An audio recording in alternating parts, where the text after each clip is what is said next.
Iiral na La Nina sa buwan ng Setyembre, mararamdaman pa hanggang Pebrero 2026 ayon sa Pag-asa. Ang kasama natin sa balitang yan, si Rajuman Gerald B. Ulem.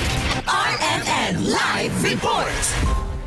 Malaki ang posibilidad na maramdaman pa rin ang epekto ng La Nina na binabantayan ng Pag-asa na posibleng tumama sa buwan ng Setyembre sa susunod na taon.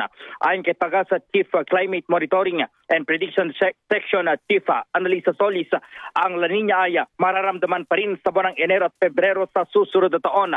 Pero pinawi naman ni Solis ang pangamba ng publiko dahil mahina na lamang ito magiging epekto nito sa susunod na taon. Sa western part ng Luzon, mararamdaman ang below normal rainfall conditions.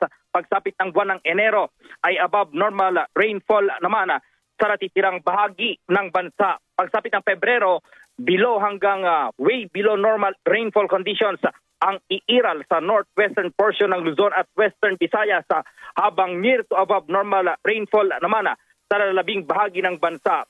Dahil may La Nina, asahan naman ang mas maraming bagyong papasok at mabubuo sa loob ng teritoryo ng bansa.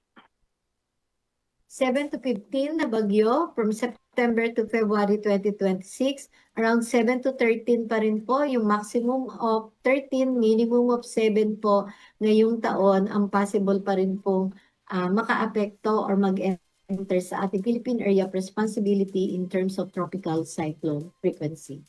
Yan si Pag-asa Chief Climate Monitoring and Prediction Section Chief Annalisa Solis. Kasama mo sa DZXL RMN Manila, Rajuman Gerald B. Ulem, Tatak, RMN.